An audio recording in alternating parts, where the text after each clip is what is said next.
मनोज जरांगेंना मुंबईत आंदोलन करण्यास मुंबई हायकोर्टाची मनाई। आझाद मैदानावर जरांगेंना आंदोलन करता येणार नाही। नवी मुंबईतील खारघरमध्ये किंवा अन्यत्र परवानगी देण्यास राज्य सरकारला मुभा। हायकोर्टाचे निर्देश। कोर्टाच्या निर्णयानंतरही जरांगे मुंबईत जाण्यावर ठाम, मागे हटणार नाही। उद्या सकाळी 10 वाजता अंतरवाली सराटीतून निघणार। 29 तारखेला आझाद मैदानात आंदोलन करणार जरांगेंचा निर्धार। जरांगेंचं आंदोलन दिशाभूल करणारं कालचं पित्तल उघडं पडलं होतं। मुंबईतील आंदोलनासाठी जरांगेंनी परवानगीच घेतली नाही। खारघरसाठीही जरांगेंकडे परवानगी आहे का, हा सवाल। गुणरत्न सदावर्तेंची टीका। मुख्यमंत्री देवेंद्र फडणवीसांचे ओएसडी राजेंद्र साबळेंनी मनोज जरांगे पाटलांची भेट घेतली, तर आंदोलनाच्या मार्गाबाबत चर्चा केली। ओएसडी साबळेंची माहिती। शाहू छत्रपतींचा मनोज जरांगेंच्या आंदोलनाला पाठिंबा। सरकार जरांगेंच्या मागणीवर आरक्षण देईल अशी अपेक्षा।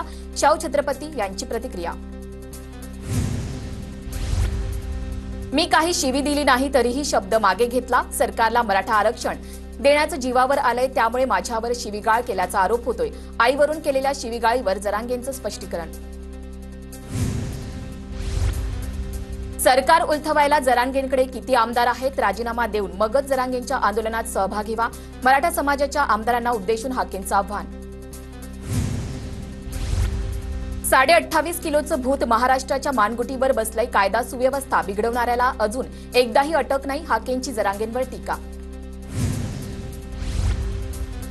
शिंदेंनी महाराजांची शपथ घेऊन आरक्षण देणार असं सांगितलं होतं। शिंदेंच्या आश्वासनाचं काय झालं? जी शपथ घेतली त्यानुसार मराठा समाजाला आरक्षण द्या। काँग्रेसचे प्रदेशाध्यक्ष प्रांजल खेवलकरांवर आणखी गुन्हे दाखल होण्याची शक्यता। 7 ते 8 महिला पोलिसांच्या संपर्कात असल्याची माहिती। प्रांजल खेवलकरनं महिलांबरोबर संबंध ठेवताना सहमती नसताना चोरून ऑडिओ रेकॉर्डिंग केलं। पोलिसांना आक्षेपार्ह व्हिडिओ आणि फोटोज मिळाले।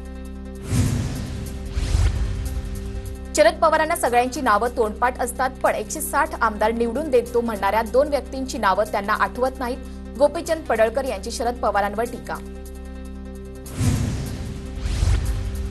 राज्यपाल सीपी राधाकृष्णन यांचं भाजप नेत्यांकडून स्वागत। दादरच्या छत्रपती शिवाजी महाराज पार्क परिसरात स्वागत। यावेळी आशिष शेलार, अमित साटम उपस्थित। पासची मुदत संपली म्हणून 5वीतील आदिवासी विद्यार्थ्याला एसटी बसमधून खाली उतरवलं। चोपडा तालुक्यातील उनपदेव अडावत या गावादरम्यानची घटना। भर पावसात भिजत विद्यार्थी 2 ते 3 किलोमीटर चालत वाड्यावर पोहोचला। नागपूर पालिकेत गट क संवर्गातील 174 पदांची भरती होणार। भरतीमध्ये इतर मागासवर्गासाठी केवळ 6 जागा। ओबीसी समाजाकडून नागपूर पालिकेच्या निर्णयावर संताप व्यक्त। थकीत देयकं मिळावी या मागणीसाठी नागपुरात कंत्राटदार संघटनांचं भीक मागो आंदोलन। विदर्भातील कंत्राटदार संघटनांचं नागपुरातील संविधान चौकात आंदोलन। जळगावच्या मुक्ताईनगरमधील उपजिल्हा रुग्णालयातील महिला कर्मचारी आणि डॉक्टरसोबत गैरवर्तवणूक घटनेची तातडीनं चौकशी करून दोषींवर कारवाई करा। राष्ट्रवादी शरद पवार पक्षाची प्रशासनाकडे मागणी। परभणीतील काही महसूल मंडळात 65 मिलीमीटरपेक्षाही कमी पाऊस। अत्यल्प पावसामुळे कापूस पिकासह सोयाबीनची पिकं करपली। अशा महसूल मंडळाचे स्पॉट पंचनामे करून शेतकऱ्यांना मदत द्या। भाजपची जिल्हाधिकाऱ्यांकडे मागणी। सोलापुरात भाजप सहकार आघाडीचे प्रदेश सहसंयोजक अरुण कापसेंच्या उपस्थितीत नवीन पदाधिकाऱ्यांच्या मुलाखती। 11 तालुक्यातील पदाधिकाऱ्यांना निवडीचं पत्र देण्यात आलं।